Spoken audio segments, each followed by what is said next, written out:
오늘은 좀 딱딱하게 율법주의와 믿음의 문제로 시작을 하겠습니다. 먼저 율법주의라는 것은 뭐냐면 쉽게 말하면 행위로 구원을 얻자 하는 것이죠. 근데 이 반대편에는 율법 폐기론, 즉 도덕 폐기론자들이 있습니다. 이 사람들은 은혜로 구원받았으니 행위는 필요 없다 하는 것입니다. 근데 잘 보시면 이 두 가지는 둘 다 오직 믿음을 부정하는 거예요. 율법주의는 구원받기 위해서 인간의 행위가 필요하다면서 이 구원의 유일한 통로인 믿음을 도전하는 거고요. 도덕 폐기론, 즉 반율법주의는 믿음이 담고 있는 구원의 내용을 부정하는 것이기 때문에 그렇습니다. 이것은 18세기에 스코틀랜드에서 있었던 정수 논쟁에서 잘 보여줍니다. 이 정수 논쟁의 정수라는 말은 뼛속에 있는 골수라는 말이에요. 한문의 뜻이 사물의 핵심이라는 거죠. 영어로 marrow 그러는데 이 말은 알자라는 말이에요. 깨끗하고 순수하다 그런 뜻이죠. 그러니까 깨끗하고 순수한 알자 복음이 뭐냐 이걸 논쟁한 겁니다. 그 당시 스코틀랜드 장로교회는 리차드 백스터라고 하는 유명한 신학자의 영향을 받아서 예수 그리스도로 인해 구원받는 것이 아니라 우리의 믿음과 회개로 구원받고 그리고 그리스도께 순종하는 행위로 구원받는다라고 주장하는 신율법주의에 치우쳐 있었습니다. 얼핏 들어보면 별로 다를 것이 없어 보이잖아요. 당연히 믿음과 회개로 구원받지. 그러나 성경을 자세히 보면 믿음과 회개 이전에 하나님의 은혜가 먼저인데 이걸 빼버린 거예요. 그리스도께 순종하는 것은 열매인데 그리스도께 순종하는 행위로 구원받는다 해버리면 비슷한데 완전히 다른 거거든요. 그래서 복음이 새로운 율법을 제시했다 이렇게 주장을 해요. 그 새로운 율법이 믿음과 회개를 요구한다는 거죠. 자, 이런 배경으로 1645년에 에드워드 피셔라는 분이 현대신학의 정수 The Marrow of Modern Divinity라고 하는 책을 썼는데 이것이 별로 유명하지 않다가 토마스 보스턴이라는 사람이 우연히 이 책을 발견하고 1718년에 제임스 호그라는 사람이 재출간을 했습니다. 그러자 이 신율법주의자들이 난리가 났어요. 도전을 받은 거예요. 그래서 스코틀랜드 장로교회가 신율법주의를 지지했는데 바로 2년 후인 1720년에 총회를 소집을 해서 이 정수주의자들 토마스 보스턴과 제임스 호그 이런 사람들을 율법 폐지론자라고 정죄를 해버렸습니다. 이 정수주의는 이렇게 이야기를 했습니다. 하나님의 은혜 언약이 약속으로 주어졌고 신자의 구원의 확신은 그리스도 안에 있고 신자의 순종은 그리스도의 은혜에 대한 열매로 나타나는 것이다. 바른 이야기죠.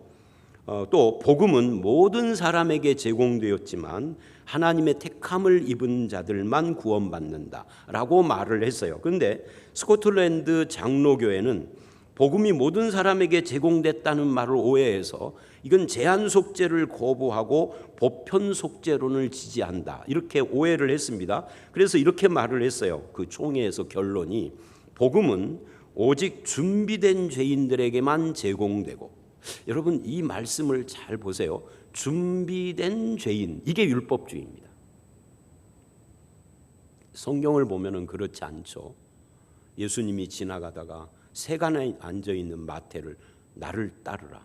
준비된 게 아니죠. 세관에 앉아있다는 자체가 죄인이란 매국노라는 말이에요. 근데 나를 따르라 해서 변화된 거예요. 변화는 그 이유인 거죠. 변화가 먼저가 아닌 거예요. 자, 하여튼 구원의 확신은 선행에 있다. 이것도 율법주의죠. 순종은 하나님이 심판한다는 두려움 가운데 임한다. 심판의 두려움 때문에 순종한다 그런 말이에요. 결국 이 정수 논쟁은 속죄교리, 구원에 이르는 믿음, 그리고 복음이 어떻게 제공되는가 이런 것들에 대한 논쟁이었고 이것은 복음과 율법 그리고 신자의 구원의 확신에 대한 논의로 이어졌습니다. 자, 여기까지만 하고요. 이제 문제는 이것이 오늘 우리가 보는 이 말씀하고 무슨 관계가 있느냐, 이게 중요한 거 아니겠어요? 우리가 야고보서를 읽으면서 가장 주의해야 할 것이 바로 이 문제예요. 왜냐하면 이 장에서 행함이 있는 믿음을 주장을 했어요. 맞는 말입니다. 그런데 이 행함이 있는, 실체가 있는 믿음을 오해하면은 자칫 신율법주의자들처럼 행위 구원으로 오해를 해서 회개와 성화를 공로주의화하는 율법주의에 빠지게 됩니다. 그래서 싱클레어 퍼거슨, 아마 여러분도 읽어보신, 이분 책을 읽어보신 분이 있을 거예요. 우리나라에 많이 이분 책이 번역이 됐는데, 이분이 이 논쟁을 정리를 했습니다. 온전한 그리스도라는 책에서 이렇게 정리를 했어요. 화면을 보시면 justification, 칭의라는 말입니다. 이 칭의는 그레이스 언론이라는 말은 오직, 단독으로 또는 홀로, 그런 뜻이에요. 그러니까 칭의는 오직 은혜로다. 그러면 성화, sanctification, 이것은 뭐냐? 이건 순종으로 되는 것이 아니라 이것도 그레이스 언론, 오직 은혜로 되는 거다. 그래서 칭의, 성화, 영화 전체가 하나님의 은혜로 되는데 그 은혜의 반응이 순종인 거죠. 그래서 야고보서 1장 17, 18절을 보시면 온갖 좋은 은사와 온전한 선물이 다 하나님 아버지께서 주시는 것인데, 그 온갖 좋은 은사와 선물 중에는 뭐도 포함되느냐 하면 우리의 회개와 믿음도 포함되는 겁니다. 우리의 신앙의 성숙도 거기에 다 포함되는 겁니다. 그러면서 18절에 이렇게 말씀을 해요. 읽어봅니다. 시작. 그가 그 피조물 중에 우리로 한 천 열매가 되게 하시려고 자기 뜻을 따라 진리의 말씀으로 우리를 낳으셨느니라. 짧은 말씀이지만 우리가 하나하나 면밀히 봐야 할 것이 있어요. 그게 뭐냐면, 그가라는 말은 주체가 하나님이라는 말이에요. 무엇이 되게 하려고 목적도 하나님이 정하셨다는 거예요. 자기 뜻을 따라, 즉 하나님의 뜻과 계획이 먼저 있었다는 거예요. 그리고 그 다음에 진리의 말씀으로, 즉 하나님의 뜻과 계획을 이루는 도구가 뭐냐 하면은 진리의 말씀이라는 거예요. 그 진리의 말씀으로 무엇을 했느냐 하면 우리를 낳으셨다 해요. 그러니까 구원받은 하나님의 자녀요, 천국 백성으로 살아가는 나라는 존재는 애초부터 출발이 하나님께서 진리로 나를 낳으시는 것이 이 구원의 삶의 출발이라는 거예요. 내가 아니라 하나님으로부터예요. 그래서 야고보가 하는 모든 말과 주장, 행함이 있는 믿음이라는 이것도 이 바로 하나님이 나를 낳으셨다를 근거로 하고 이것을 전제로 하고 행함을 말하는 것이지, 이거를 무시하고 행함을 말하는 것은 아니다라는 이야기입니다. 그래서 야고보서 1장 12절을 보시면 읽어봅니다. 시작. 시험을 참는 자가 복이 있나니 이는 시련을 견디어낸 자가 주께서 자기를 사랑하는 자들에게 약속하신 생명의 면류관을 얻을 것이기 때문이라. 시험을 참는 자가 복이 있는 이유가 뭐냐? 이는, 그 이유는 주께서죠, 자기를 사랑하는 자들에게 약속하신 생명의 면류관을 얻을 것이기 때문입니다. 주께서 약속하셨기 때문에, 주님의 약속이 없다면 우리가 아무리 시험을 참아도 아무 소용이 없는 거죠. 열매가 없는 거예요. 우리의 모든 행위는 하나님이 약속하신 것이 있기 때문에 가능한 것이고 의미가 있는 거예요. 우리는 거기에 근거를 두고 시험을 참는 거고, 그렇게 약속했기 때문에 소망을 품는 거죠. 그 다음 2장 5절을 보십시오. 읽어봅니다. 2장 5절 시작. 내 사랑하는 형제들아 들을지어다. 하나님이 세상에서 가난한 자를 택하사 믿음에 부요하게 하시고 또 자기를 사랑하는 자들에게 약속하신 나라를 상속으로 받게 하지 아니하셨느냐. 택하신 분도 하나님이요, 믿음에 부요하게 하신 분도 하나님이요, 약속의 나라를 상속받게 하신 분도 하나님이라는 거예요. 선언이죠. 야고보는 이런 전제를 가지고 행함이 있는 믿음의 집을 세우라라고 말하는 거예요. 도표를 보시겠습니다. 오늘 본문이 말의 실수와 혀의 제어라는 전혀 새로운 이야기를 하는 것처럼 보이지만, 이것도 행함이 있는 믿음이라는 주제를 어디에다가 적용할 것이냐 할 때 그 행함이 있는 실체가 있는 그 믿음의 실천적 삶의 한 영역으로서 말을 이야기하는 거예요. 그래서 이 야고보서는 흩어진 나그네, 즉 핍박받으며 살아가는 기독교인들에게 쓴 편지인데, 그런 핍박받는 성도가 빠지기 쉬운 시험이 두 가지예요. 여러분이 기억하실지 모르겠지만 1장을 할 때 제가 설교 제목을 제일 어려운 시험이라고 했던 적이 있어요. 제일 어려운 첫 번째 시험은 돈입니다. 그래서 2장에 행함이 있는 믿음을 말을 하는데 1장부터 2장 13절까지 전체 내용은 돈과 관계되는 시험을 다뤄요. 이 돈을 경건과 연결을 시킨 거죠.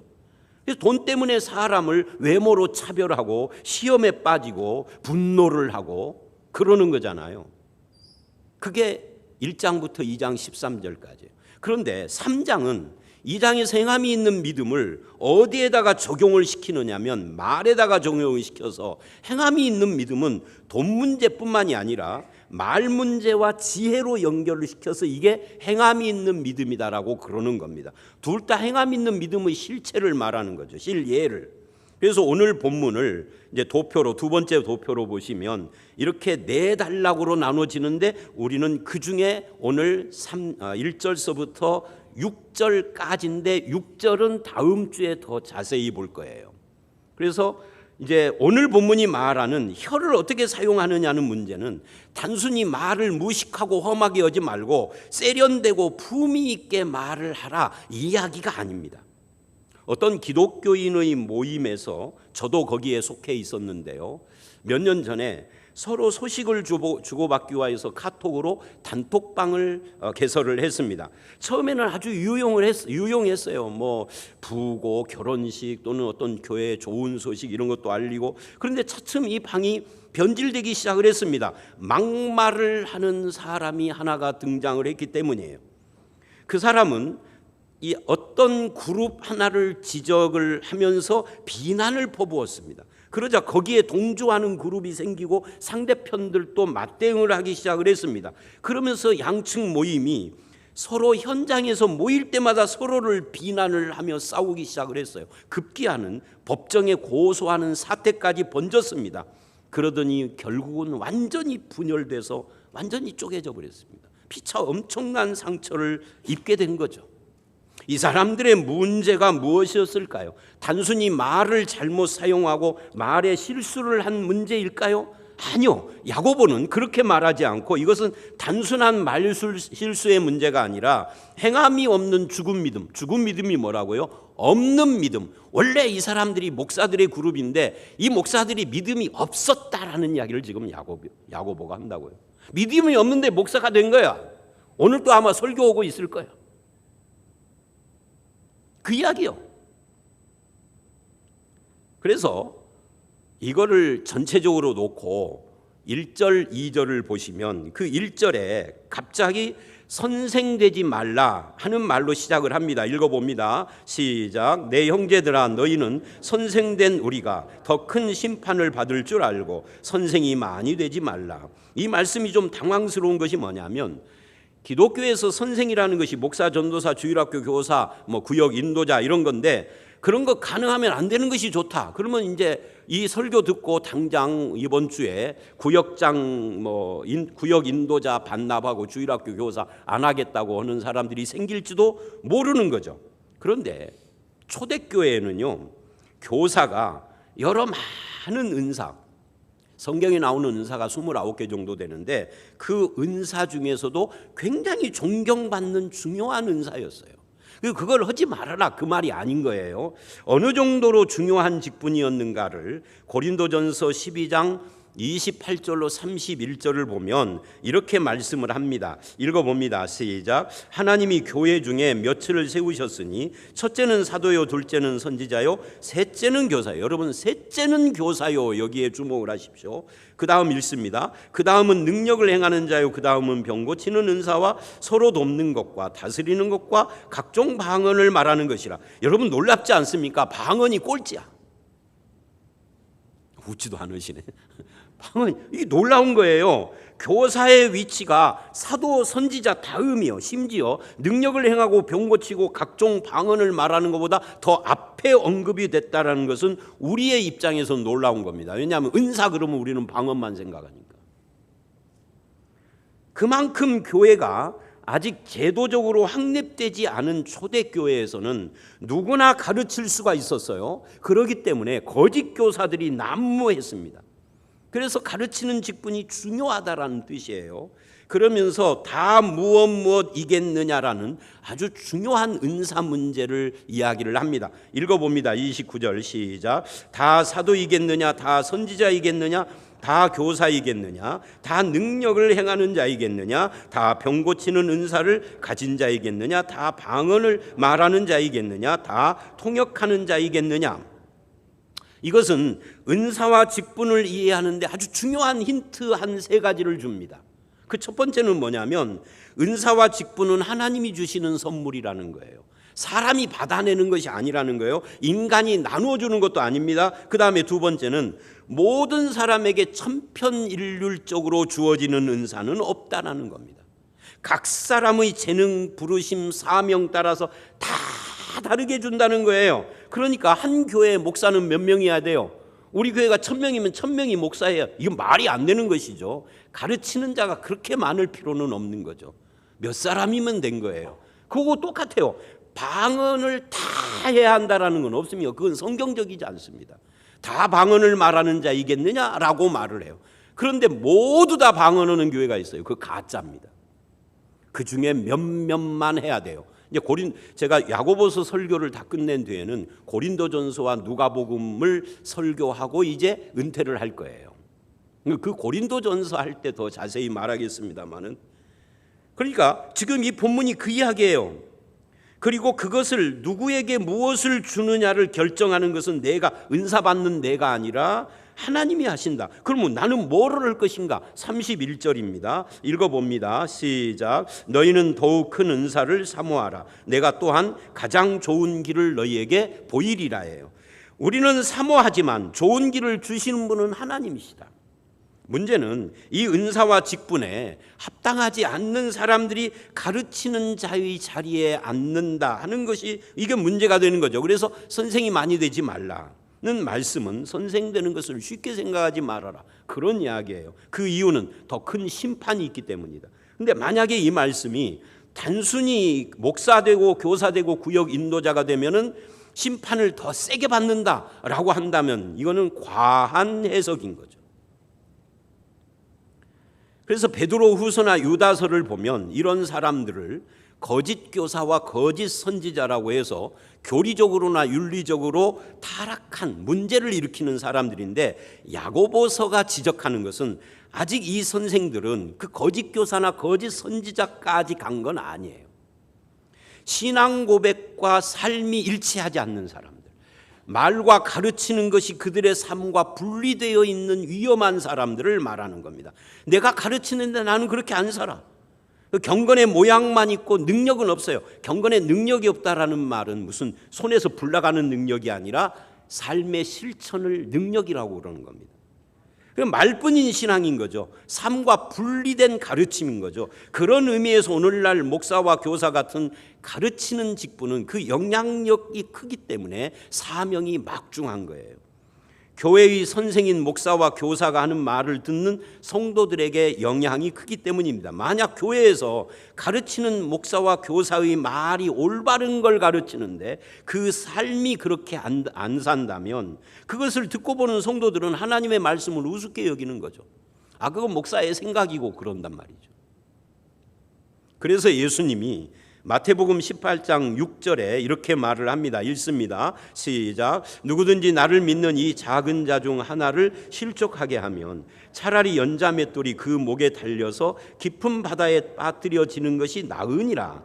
여기서 작은 자 중 하나를 실족하게 하면, 차라리 실족하게 하면, 이것을 오늘 본문 야고보서 2절에는 우리가 다라고 하면서 이렇게 말을 합니다. 우리 야고보서 3장 2절 한번 읽어보도록 하겠습니다. 시작. 우리가 다 실수가 많으니 만일 말에 실수가 없는 자라면 곧 온전한 사람이라 능히 온 몸도 굴레 씌우리라. 그래서 우리가 다라는 말은 앞에 선생으로 1절이 시작을 했는데 선생에서 이걸 확대시킨 거예요. 우리가 다, 즉 예수 믿는 사람은 모두 다라는 거예요. 가르치는 사람만이 아니라 모두 다 말에 실수가 많은 사람이라는 거죠, 우리가. 그래서 실수가 없으면 할 때 실수에다가 여러분 밑줄을 하시고요. 이게 푸타이오멘, 그래서 이게 실족이라는 말입니다. 실족. 말로 실족시키거나 내가 말 때문에 실족하는 일을 말하는 겁니다. 가벼운 말 실수를 말하는 게 아니에요. 말로 누군가를 실족시키거나 누구의 말에 내가 실족을 하는 것, 그것이 없는 사람이 온전한 사람이다. 여러분, 온전한 사람에다가 밑줄을 하고 옆에다가 성숙한 사람이라고 써놓으십시오. 말하자면 때에 맞는 말을 적절하게 잘하는 달변가가 되라는 것이 아니라 뭐가 되라는 거예요? 성숙한 사람이 되라는 거예요. 성숙한 사람이 되면 어떻게 되는데 2절 끝에 이래요. 능히 온 몸도 굴레 씌우리라. 이 굴레 씌운다라는 말은 제어한다, 통제한다는 거예요. 그러니까 성숙한 사람은 말이 성숙해지고 그러면 온 몸, 즉 나의 인생을 통제하는 사람이 된다는 거예요. 이게 아주 중요한 이야기를 하는 거죠. 제가 아는 목사님 한 분은요, 제가 너무너무 부러운 것이 하나가 있어요. 이분이 달변가야. 설교 노트도 필요 없어. 성경책 딱 하면 한 30분을 떠들어도 그냥 막힘이 없어. 설교만 그러는 게 아니에요. 평상시에 만나면 제가 한마디 하면 이분은 한 20마디, 한 30마디예요. 언젠가 함께 서울 같이 차 타고 제가 운전하면서 가는데 서울 가는데 한 3시간 걸리잖아요. 야, 3시간, 우리 집사람도 함께 타고 갔는데요. 3시간을 단 1분도 안 쉬고 말하더라고요. 와, 놀랬어. 갔다 오고 갈 때 한 3시간, 내려올 때 3시간, 6시간을 갔다 오고 우리 집사람이 이러더라고요. 아우, 지친다. 너무 말을 잘하는 거예요. 그런데 다른 사람들이 말을 잘하다 보니까 안 해야 할 말도 해요. 목사답지 않은 말도 아무렇지도 않게 쓱 해요. 사람들하고도 잘 어울리죠. 여러분, 제가 목사답지 않은 말을 쓱 하면은 상처받을 사람들이 참 많을 거 아니에요. 근데 그분은 별로 사람들이 상처도 안 받는 것 같아. 그 유명한 부흥사들 중에 막 쌍욕을 하는 사람들이 있잖아요. 근데 쌍욕을 하는데도 다들 아멘 아멘 그래요. 근데 노재성 목사가 쌍욕 하면은 막 교인 절반은 교회 떠날 걸. 근데요, 이분이 그렇게 달변가인데 문제는 사람들이 뒤에서 이렇게 말을 해요. 목사가 너무 세속적이다. 목사답지 않다. 그런다는 거예요. 그래서 누군가가 실족한다면 그 사람은 성숙한 그리스도인이 아니라는 거예요. 오늘 이 본문이 그 이야기입니다.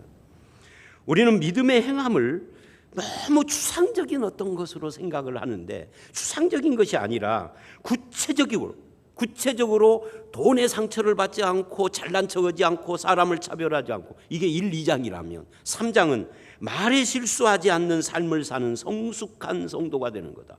이렇게 지금 이야기를 하는 거예요. 행함이 없는 죽은 없는 믿음이라면 그것은 성경과 교리를 말할 때 정확하고 세련되게 말하고 기도할 때 청산유수처럼 기도를 하는데 실천적인 말을 하지 못하고 영혼을 죽이고 영혼에 상처를 주는 말을 함부로 해버린다면 그건 믿음이 아니다는 거예요. 야고보서 1장 18절을 보면 진리의 말씀으로 거듭난 하나님의 자녀라 그래요. 우리가 야고보서 1장 21절을 보면 우리 마음에 심어진 말씀의 능력을 따라 살아가는 것이 우리라고 그래요. 그 진리의 말씀으로 태어나고 마음에 심어진 말씀을 따라 실천하는 삶을 산다라는 것이 첫 번째가 뭐냐? 돈 문제, 상처받지 않는 거. 두 번째, 말에 있어서 사람을 실족시키거나 내가 누군가의 말에 실족하지 않는 삶을 사는 것이라는 거예요. 그러려면 무엇이 필요한가?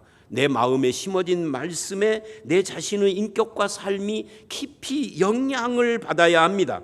그래서 하나님의 말씀 앞에 자기를 노출시키는 훈련이 항상 필요한 거예요. 그래서 누군가를 찔러 쪼개고 실족시키는 내 말이 변해서 나 자신을 찔러 쪼개며 성숙시키는 훈련을 해야 하는 것이죠. 이게 말씀의 훈련이에요.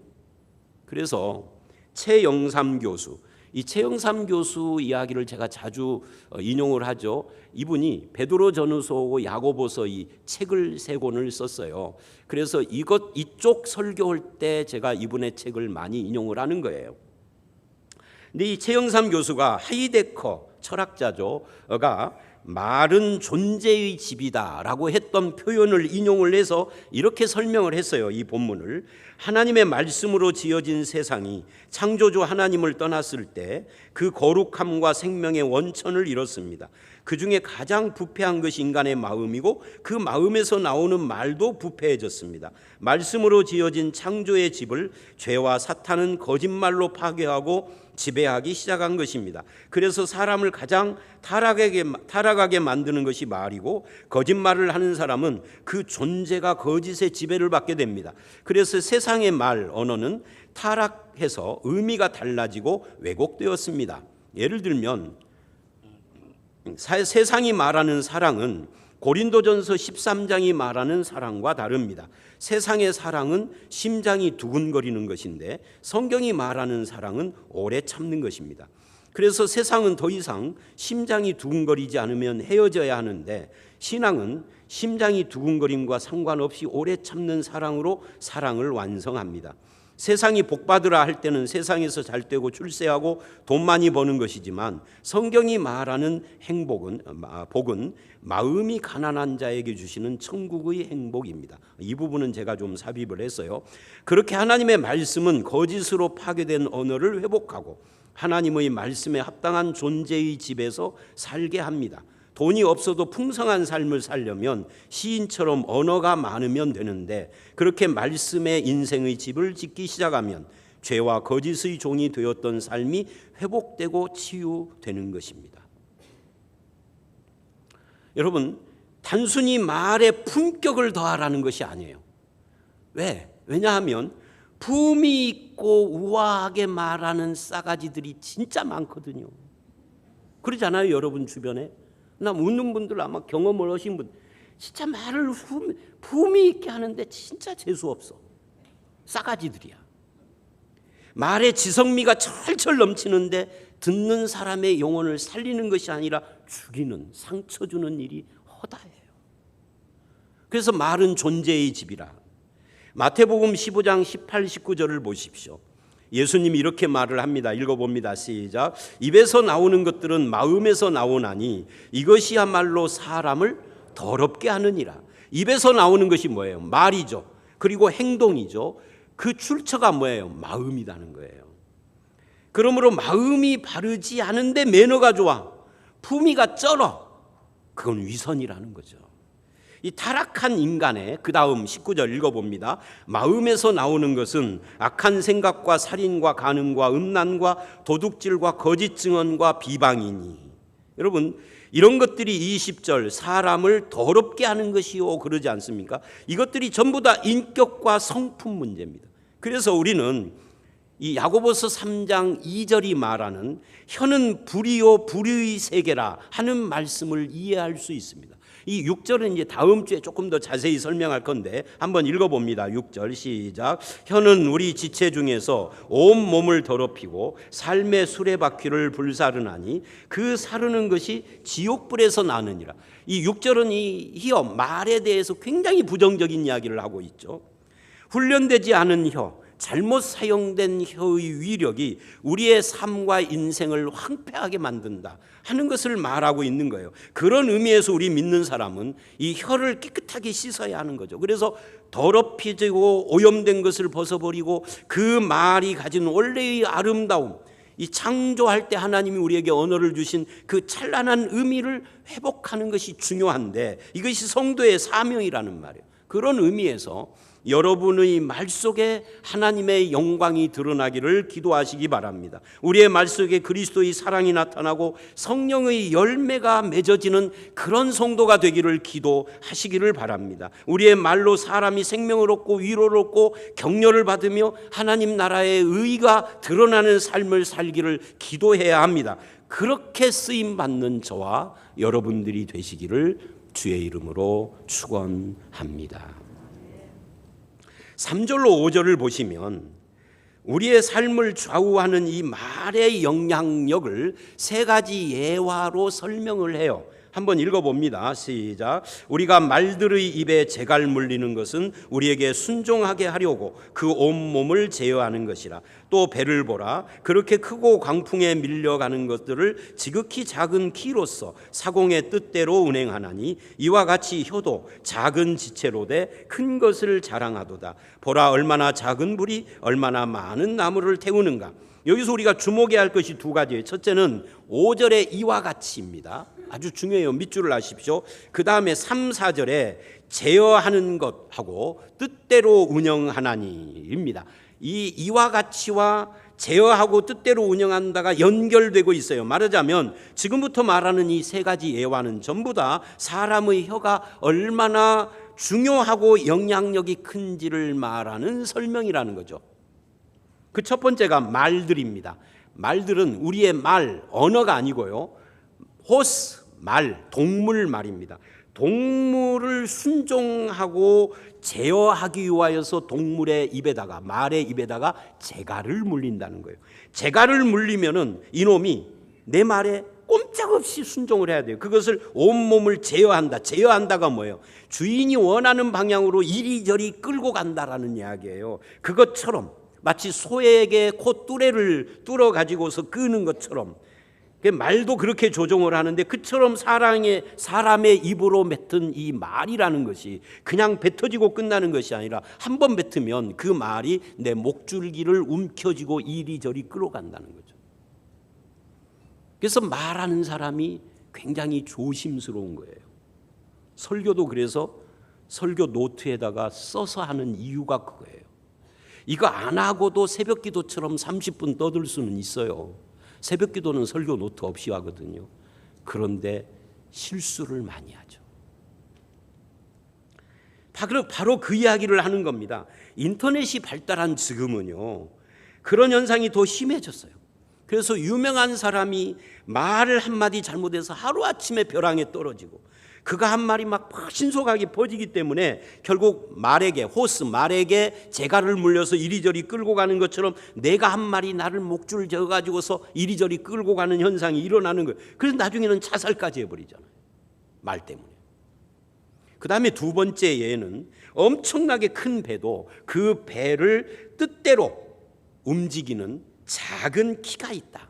제가 일부 예배 때 키가 있다 그러면서 이렇게 돌리는 신용을 했더니 어떤 장로님이 일부 예배 끝나고 나가시면서 우리 집사람은 목사님에게 전해주세요. 이 키가 아니고 자동차 키가 아니고 선장이 이렇게 그 배를 움직이는 그 밑에 있는 키가 있대요. 하여튼 그거래요.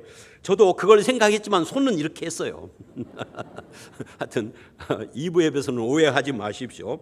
바다에 거친 풍랑이 일어나는 외적인 환경에 거친 도전이 있어도 이 사공이 그 배를 자기 마음대로 운영하는 것은 이 키 때문에 그렇습니다.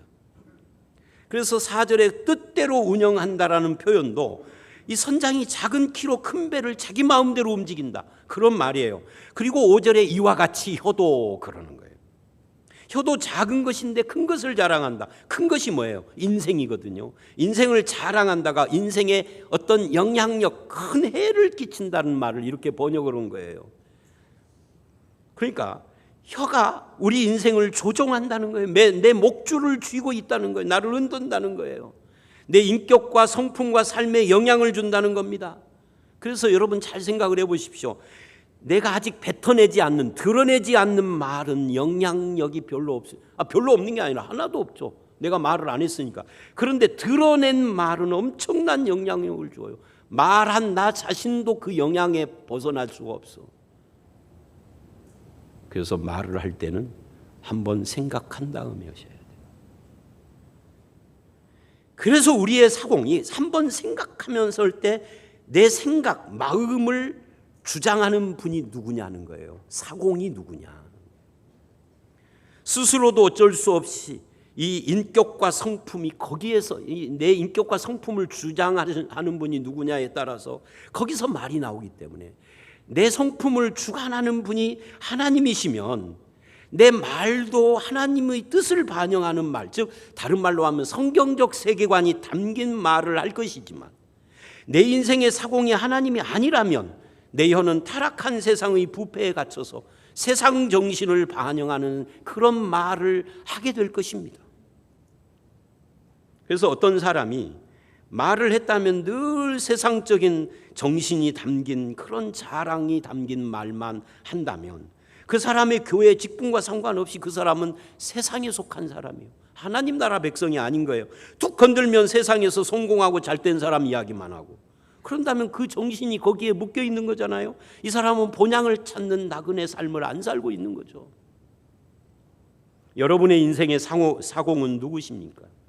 하나님의 통치와 뜻을 반영하는 언어 생활을 소망하시기 바랍니다. 그러려면 훈련이 필요합니다. 사공이신 하나님, 선장이신 하나님의 뜻인 말씀 앞에서는 이 훈련, 말씀의 정신을 반영하는 성품의 훈련, 그것을 기뻐하고 흔들리지 않는 훈련을 하셔야만 합니다. 그래서 세 번째, 혀를 이야기를 하다가 불 이야기로 넘어가요. 작은 불이 얼마나 많은 나무를 태우는가 생각해 보라는 거죠. 우리는 해마다 봄이 되면 잘못 사용된 이 불 때문에 완전히 가산을 탕진하고 터전이 완전히 잿더미가 되고 수백 년 갖고 온 살림이 완전히 폐허가 되는 장면을 목격을 해요. 작년인가요? 강원도에서 큰 불이 났는데 CCTV에 찍혔잖아요. 지나가던 차에서 담배꽁초가 휙 던져졌는데 그게 그 수로에 떨어졌는데 그 수로가 말라 있으니까 거기에 겨울 내내 그냥 바짝 마른 거기에서 불이 옮겨받아가지고 강원도 산을 그냥 엄청 태웠잖아요. 그 사람은 모르고 해버렸겠죠. 그런 거고 혀가 똑같다. 우리의 혀는 불 같은 성질이 있다. 인화성이 있다는 거예요. 예를 들면 발 없는 말이 천리를 간다는 속담이 있는데 발 없는 말이 어떻게 천리를 갈까요? 왜냐하면 말에는 불처럼 인화 물질이 있어서 걷잡을 수 없이 번진다는 거예요. 그것이 전해지면서 그냥 번지는 것이 아니라 생각이 덧붙여지고 왜곡되고, 지난 주간에 금요일 날, 어제 그저께죠, 서울에서 저하고 아주 단짝인 친구 목사가 내려왔어요. 그 부부와 우리 부부 넷이 식사를 하고 불꽃 세상에서 식사했습니다. 그리고 잠깐 좀 금산사 방향으로 가서 카페에서 차를 마시고 대화를 했습니다. 11시에 내려와서 3시에 헤어졌으니까. 근데 한참 그 오랜 시간을 대화를 하다가 헤어질 무렵에 아주 어렵게 한 가지 질문을 저한테 하더라고요. 무슨 질문을 하느냐면 서울 쪽에서는 저를 아는 목사들 사이에서 이런 소문이 돌고 있대요. 노재성 목사가 어떤 사람의 문제가 생겨가지고 그것에 책임을 지고 올 연말로 조기 은퇴한다라고 예배 시간에 선언을 했다고. 그것도 날짜까지 정해가지고 그렇게 선언한 몇 월 달, 몇 월 며칠 주일 설교 시간에 그랬다고. 내가 막 웃었어요. 아니 나도 모르는 어떤 그런 일들이 서울까지 퍼졌다니 막 웃었더니 사실은 이 친구가 그걸 확인하고 싶어 온 거예요. 여러분, 말이 잘못 사용되면 불같아서 나를 태우고 다른 사람을 태워버립니다. 사소한 말 한마디 때문에 이웃끼리 친척끼리 원수가 되고 아파트 위아래층에서 칼부림 나고 그거 많이 보잖아요. 성도들 사이에도 분이 가득한 말을 쏟아내면 그 칼이 영혼을 베어서 시들어 죽게 하는 경우가 얼마나 많아요. 교회를 떠나니 많이 하고, 말 한마디가 한몸 공동체를 파괴하고 오래된 믿음의 우정을 깨버리는 경우가 얼마나 많습니까?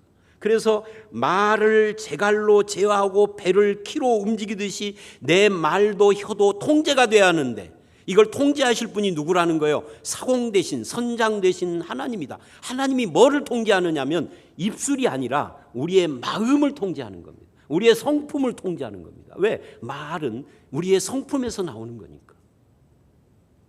그래서 내 인격과 성품을 하나님께 맡겨야 해요. 그 말의 불이 내 인생을 좌우하지 못하도록, 나의 입에서 나오는 이 말의 불이 남의 인생을 태우지 못하도록, 그래서 내 입술이 하나님께 복종하도록 내 성품과 인격을 통제하시는 사공 되신 하나님 앞에 엎드려야 된다고, 그 말씀 앞에 엎드려야 된다고요. 말을 적게 하십시오. 말수가 적어야 된다는 말이 아니라 어떤 말을 해야 하는가를 분별하라는 뜻이에요. 그래서 언제나 상황에 마땅히 해야 할 말을 하시고 자기 자랑이나 험담이나 상처 주는 말을 삼가해야 합니다.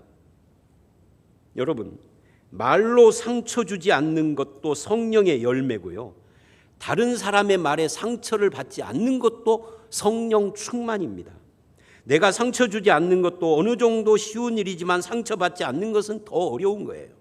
그러므로 어떤 상황에서도 상처받지 않는 것은 더 많은 성령의 능력과 도우심이 필요한 겁니다. 상처받을 만한 상황에서도 오히려 감사로 전환시키는, 스위치시키는, 이것은 성령 충만함이고 주님이 기뻐하실 만한 열매인 거죠. 성령의 열매.